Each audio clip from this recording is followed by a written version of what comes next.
Delirium is an mental disorder.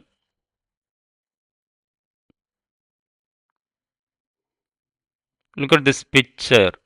Shows that signs and symptoms such as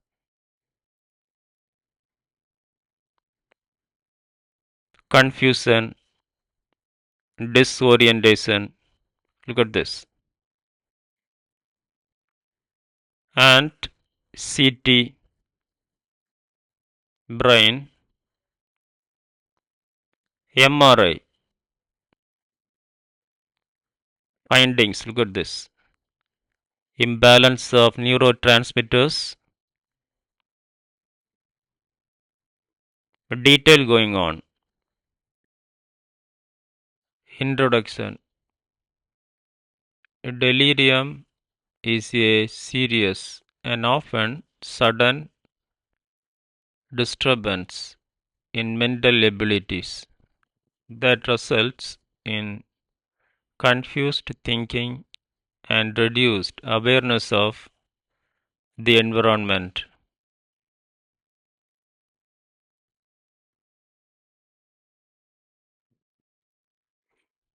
It is common condition in hospitalized patients, especially older adults, and is often reversible if recognized and treated early.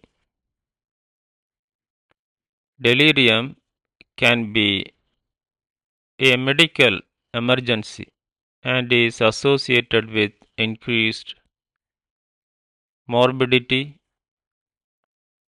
longer hospital stays, and higher mortality rates.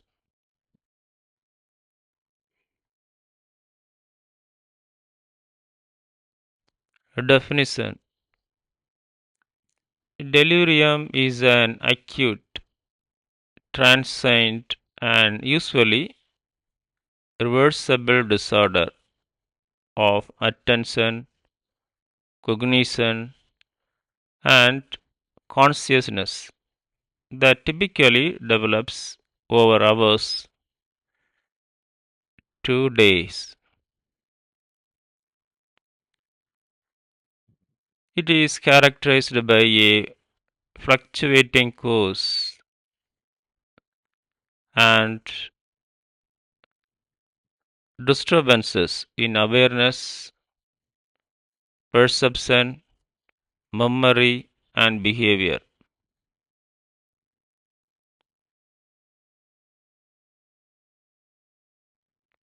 Etymology. The word delirium originates from the Latin word deliriare, meaning to go off.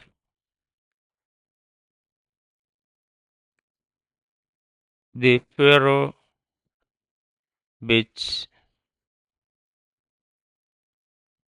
metaphorically referred to deviating from a straight path or rational thought. It was historically used to describe a disturbed state of mind marked by confusion and disordered thinking.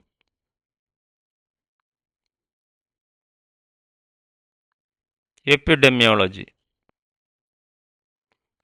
Delirium affects approximately 10 to 30% of hospitalized patients with higher rates up to 80% seen in intensive care units and post-operative elderly patients. It is more prevalent in older adults, particularly those with underlying cognitive impairment, multiple comorbidities, or recent surgeries.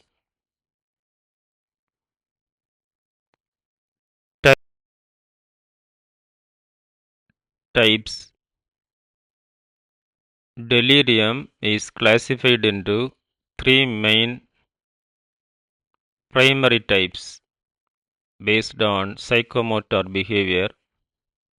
1. Hyperactive delirium, marked by agitation, restlessness, mood lability, and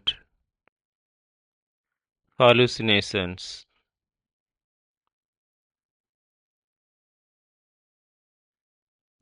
2. Hypoactive delirium, characterized by sluggishness, drowsiness, inactivity, and reduced motor responses. 3. Mixed delirium, fluctuates between hyperactive and hypoactive symptoms. Causes. Delirium can result from a wide range of physical or mental health issues, including 1. Infections. Example urinary tract infections, pneumonia. 2. Medication side effects or interactions. 3. Substance intoxication or withdrawal. Example alcohol, opioids.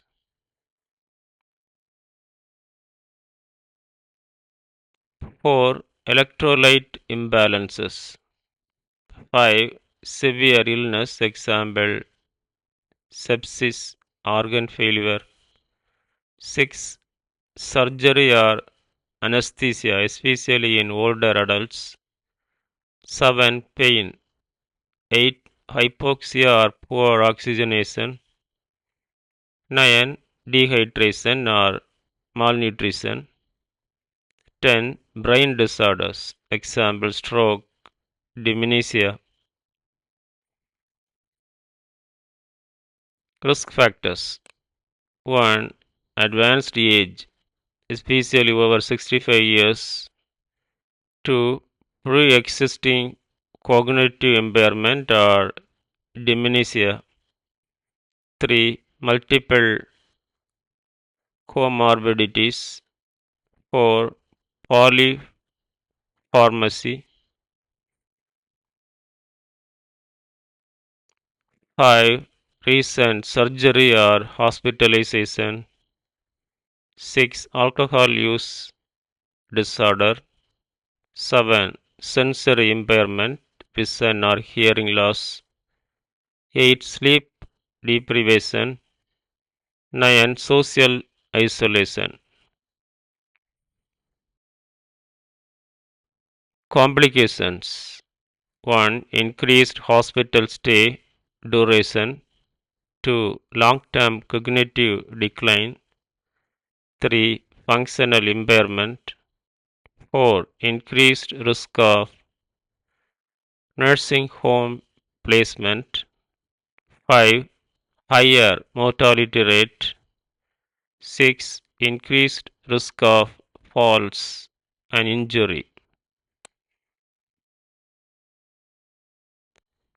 Pathophysiology. Pathophysiology of delirium, step-by-step process. 1. Triggering factor. Initiate systemic stress.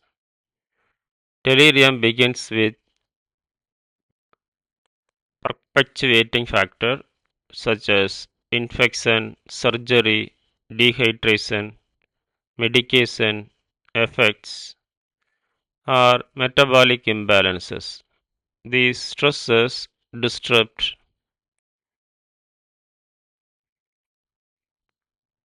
normal physiological homeostasis, particularly in vulnerable individuals, example elderly or those with dementia. 2. Inflammatory response. The body responds with an inflammatory cascade releasing cytokines, example IL-1, IL-6, TNF alpha. These pro-inflammatory mediators can cross the blood-brain barrier and affect brain function. 3. Blood-brain barrier BBB disruption. Inflammation and stress can increase the permeability of the BBB.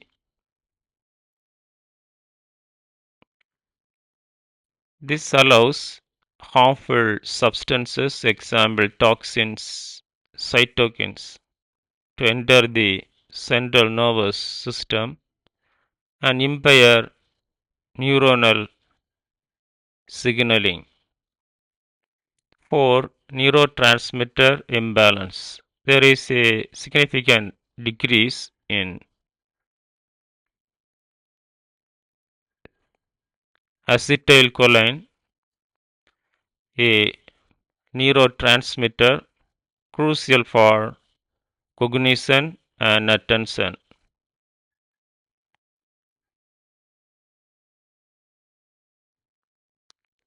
At the same time, dopamine level may rise, leading to agitation and hallucinations.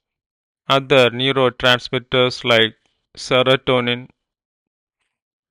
GABA, and norepinephrine may also be disrupted. 5. Impaired cerebral oxidative metabolism.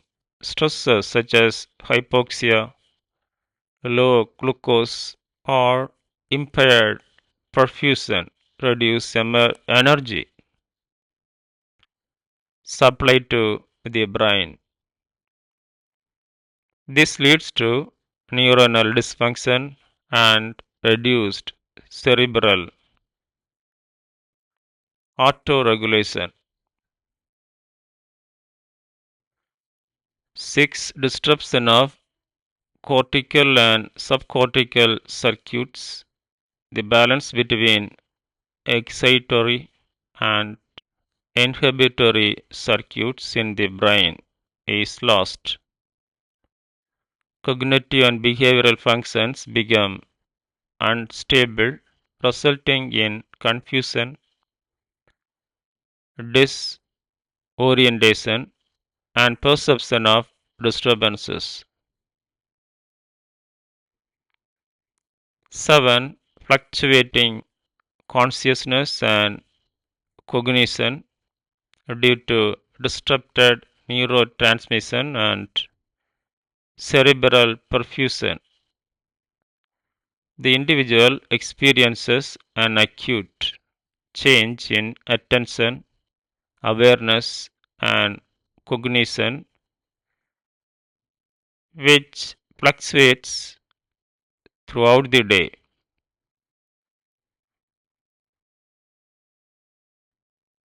Symptoms such as hallucinations, delusions, and disorganized thinking may also occur.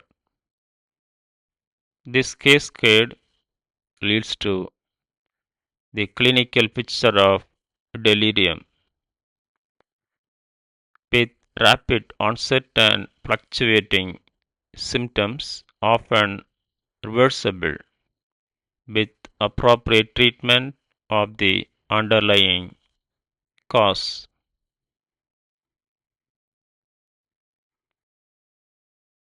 Signs and symptoms. 1. Sudden onset of confusion or disorientation. 2. Inability to focus or sustain attention. 3. Fluctuating levels of consciousness. 4. Hallucinations or delusions.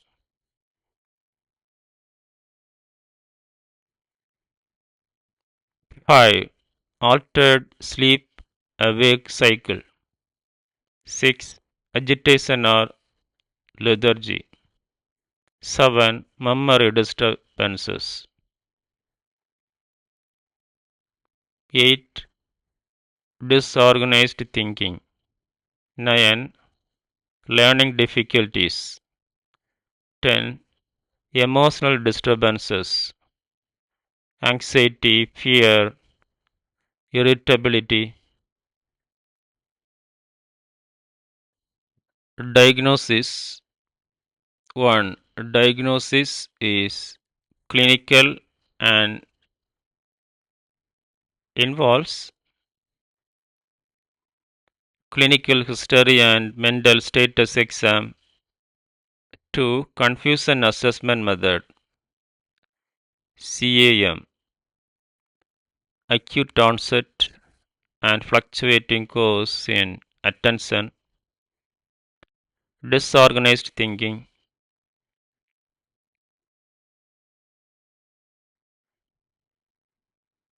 Altered level of consciousness. 3. Diagnostic tools. A. MMSE. Mini mental state examination. B. Delirium rate scale.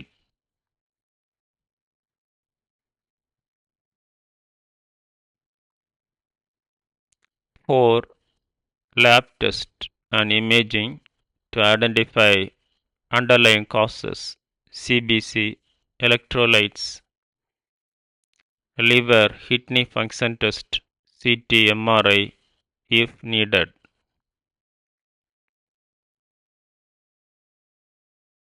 Nursing diagnosis.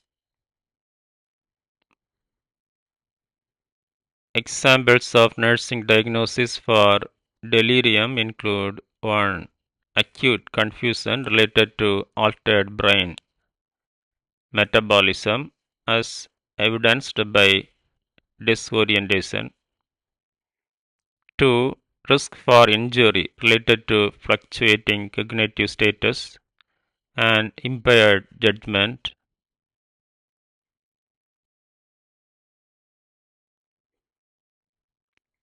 3. Disturbed thought process related to neurotransmitter imbalance.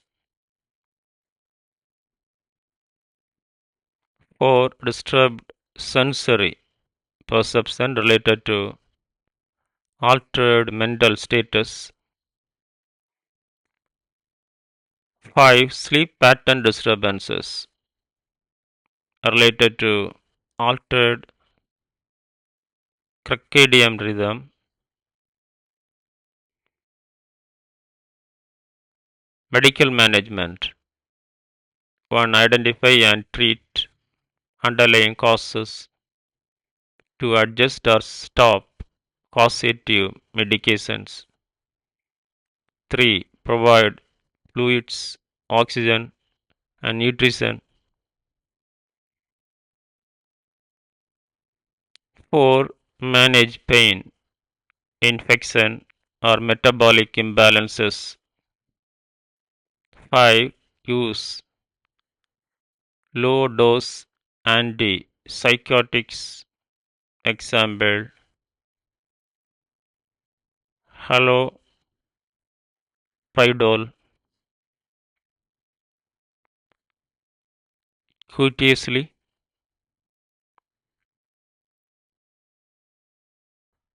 Nursing management. 1. Regular orientation, clocks, calendars, familiar objects. To provide a quiet and well light environment. 3. Promote regular sleep awake cycles. 4. Ensure patient safety, bed alarms, frequent monitoring.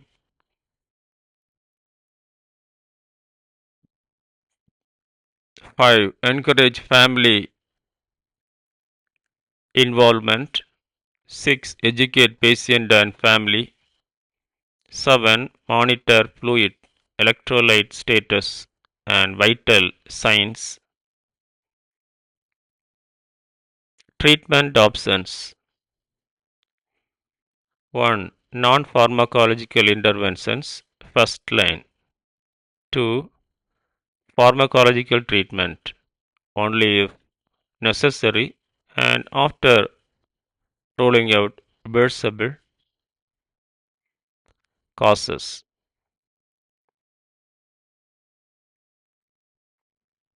A. Haloperidol. B. Risperidone or olanzapine. Atypical antipsychotics. C. Benzodiazepines, only for alcohol or sedative withdrawal.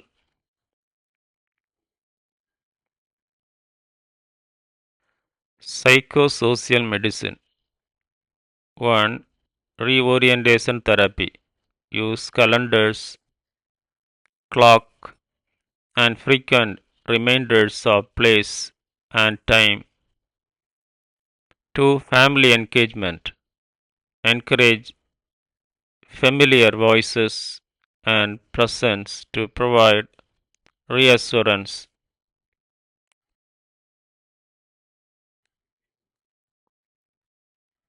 3. Environmental modifications. Ensure adequate lighting and reduce sensory overload. 4. Sleep enhancement. Avoid necessary noise and provide a calming bedtime routine. 5. Cognitive stimulation. Use simple conversation, puzzles, or music therapy to engage the patient.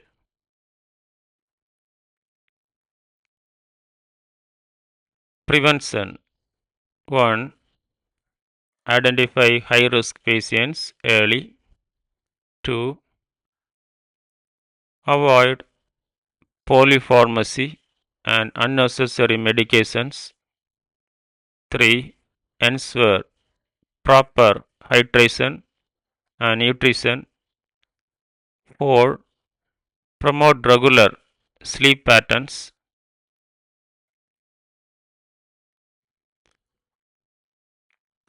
5. Maintain sensory aids, glasses, hearing aids.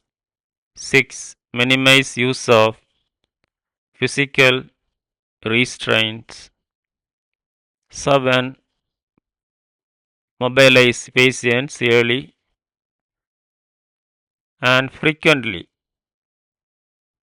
Stimulation.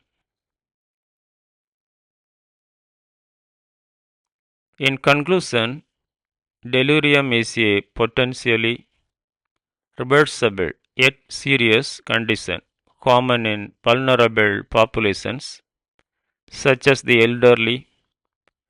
Early recognition through evaluation of underlying causes and timely management are crucial for positive outcomes. A multidisciplinary approach involving medical, nursing, and psychosocial strategies is essential for effective care and prevention. Raising awareness and educating caregivers play key roles in minimizing its incidence and complications. Thank you. Have a nice day.